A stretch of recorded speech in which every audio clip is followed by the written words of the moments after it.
Hello friends, welcome back to my YouTube channel. इस video में हम इंडिया जीके के प्रश्न डिस्कस करेंगे। बट वीडियो शुरू करने से पहले मेरे चैनल को सब्सक्राइब जरूर कर लें, ताकि आपको जो है मेरे आने वाली नेक्स्ट जो भी वीडियो होंगी उनका नोटिफिकेशन जो है टाइमली जो है मिल सके। तो चलिए शुरू करते हैं।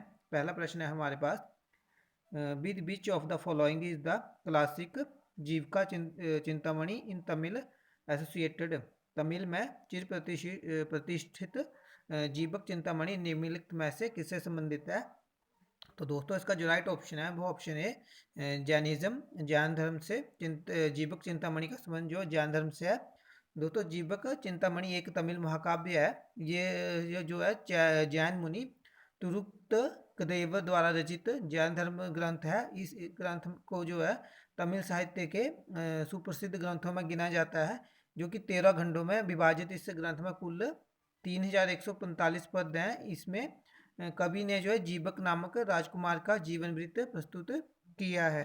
ठीक है, नेक्स्ट है 19 Kalinga war took place in which year. Kalinga युद्ध किस वर्ष में हुआ था।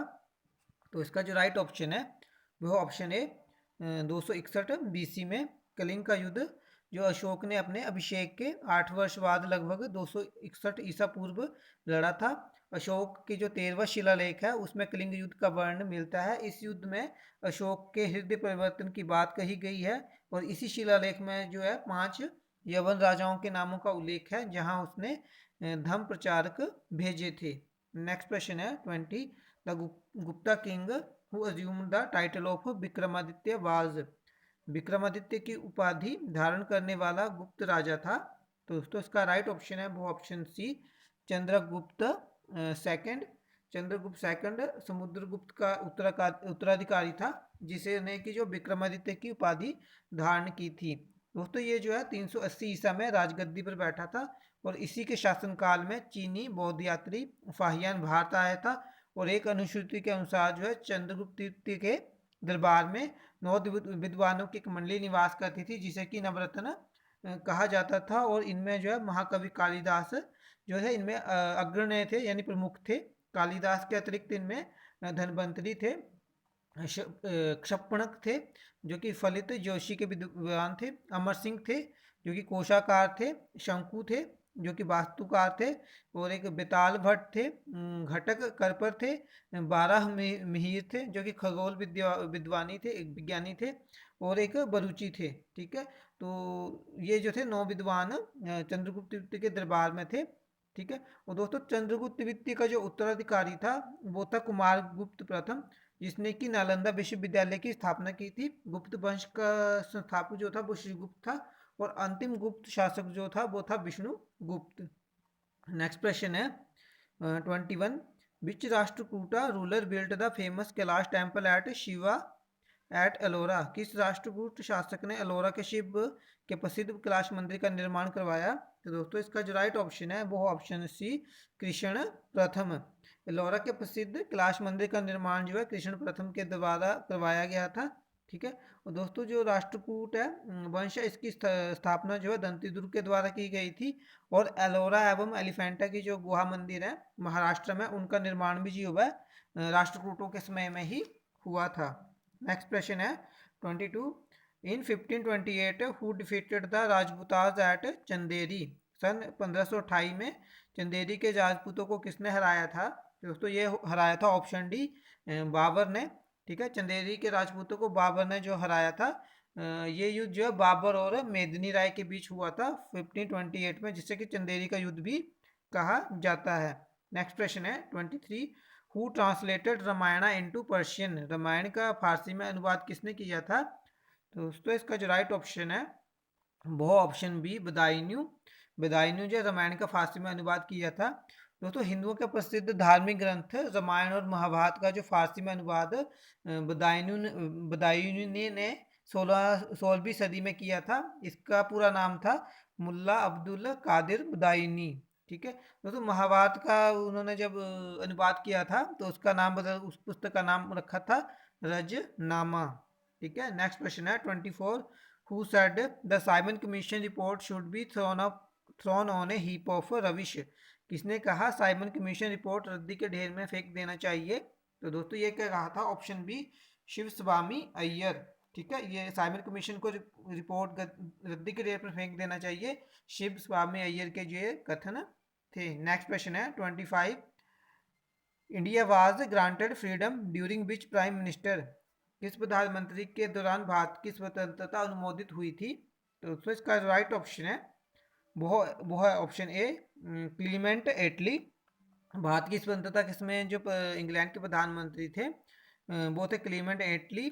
और स्वतंत्र भारत का जो प्रथम गवर्नर जनरल था वो था लॉर्ड माउंटबेटन। और स्वतंत्र भारत के प्रथम एवं अंतिम भारतीय गवर्नर जनरल थे चक्रवर्ती राजगोपालाचारी। ठीक है, 26 है which part of the constitution relates with the directive principle of the state policy, संविधान का कौन सा भाग राज्य के नीति निर्देशक तत्वों से संबंधित है? तो दोस्तों इसका जो राइट ऑप्शन है वो ऑप्शन डी भाग 4 जो है वो नीति निर्देशक तत्वों से जो संबंधित है। नीति निर्देशक तत्व संविधान के भाग 4 और अनुच्छेद 36 से 51 में दिए गए हैं। इनकी प्रेरणा जो है आयरलैंड के संविधान से ली गई है। ठीक है, और दोस्तों संविधान के भाग 1 में संघ एवं उनका राज्य क्षेत्र के बारे में दिया गया है। उस पार्ट 2 में नागरिकता के बारे में दिया गया है। और पार्ट 3 में जो है भाग 3 में उसमें जो मौलिक अधिकारों के बारे में दिया गया है। 27 है the salaries and allowance payable to the member of the parliament decided by the, संसद के सदस्यों को दिए जाने वाला वेतन और भत्तों का निर्णय किया जाता है। तो दोस्तों ये किया जाता है ऑप्शन सी पार्लियामेंट, संसद के द्वारा संसद के सदस्यों को दिए जाने वेतन और भत्तों का निर्णय जो है वो संसद में लिया जाता है। नेक्स्ट है 28 who appoints governor of A state in India, Bharat में किसी राज्य का राज्यपाल कौन नियुक्त करता है? तो दोस्तों इसका जो राइट ऑप्शन है वो option D president of India, Bharat के राष्ट्रपति। ठीक है, वो जो है वो गवर्नर को नियुक्त करते हैं, राज्यपाल को नियुक्त करते हैं। दोस्तों मूल संविधान में अनुच्छेद 153 में ये उल्लेखित था कि प्रत्येक राज्य के लिए एक राज्यपाल होगा। राज्यपाल की नियुक्ति राष्ट्रपति द्वारा 5 वर्षों की अवधि के लिए की जाती है, परंतु ये राष्ट्रपति के प्रसाद पर्यंत पद धारण करता है, जो कि अनुच्छेद 156 एक में दिया है। तथा वो पद त्याग जो है वो पद त्याग कर सकता है अनुच्छेद 156 2 के अंतर्गत। ठीक है, भारत के संविधान में राज्यपाल को उसके पद से जो हटाने हेतु किसी भी प्रक्रिया का उल्लेख नहीं है। राज्यपाल पद ग्रहण करने से पूर्व जो है उच्च न्यायालय के मुख्य न्यायाधीश अथवा वरिष्ठतम न्यायाधीश के सम्मुख अपने पद की शपथ लेता है। 29 है द जज of high court are administrated oath of office by, उच्च न्यायालय के न्यायाधीशों को पद की शपथ दिलाई जाती है। तो दोस्तों ये दिलाई जाती है option D governor of the state, राज्य के राज्यपाल द्वारा। उच्च न्यायालय के न्यायाधीशों को पद की शपथ राज्य के राज्यपाल द्वारा दिलाई जाती है। संविधान के अनुसार प्रत्येक राज्य के लिए एक उच्च न्यायालय होगा, जो कि अनुच्छेद संविधान के अनुच्छेद 214 में दिया गया है।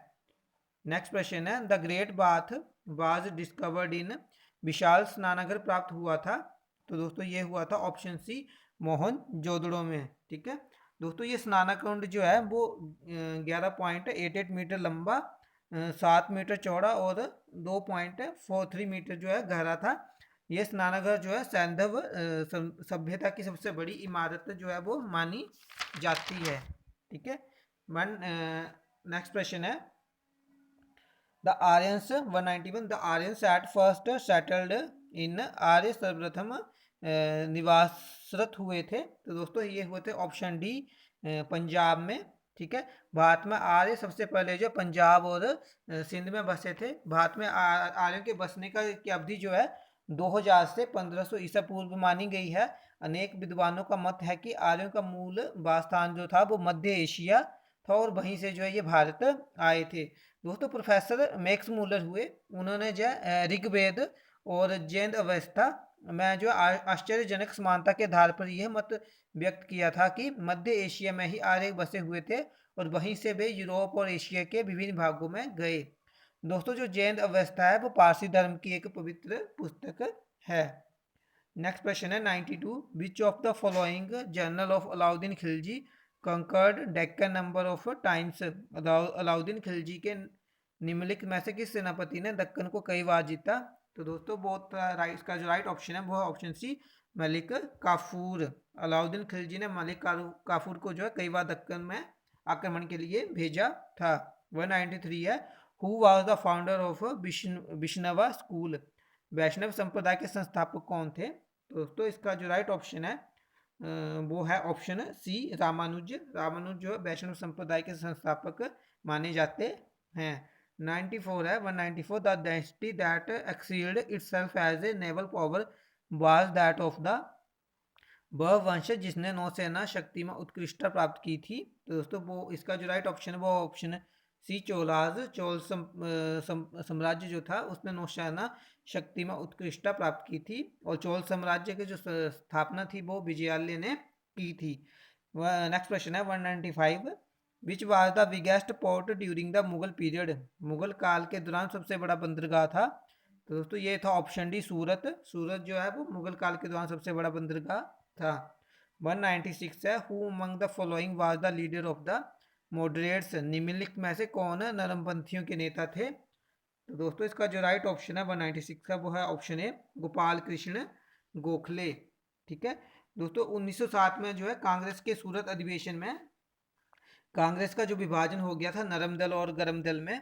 ठीक है, तो जो नरम दल के नेता थे वो संवैधानिक तरीकों से अपनी मांगों को ब्रिटिश सरकार के समक्ष रखते थे, और इन नरम दल के नेताओं में जो है मोतीलाल नेहरू थे, दादा भाई नौरोजी, गोपाल कृष्ण गोखले, फिरोज शाह मेहता, बदरुद्दीन तैयब जी और एस एन बनर्जी जो है मुख्य रूप से थे। दोस्तों जो गरम दल के नेता थे उनका मत था कि वो उग्र तरीकों से माध्यम से जो है वो त्याग व बलिदान के द्वारा जो है वो स्वराज तथा पूर्ण स्वतंत्रता की मांग कर रहे थे।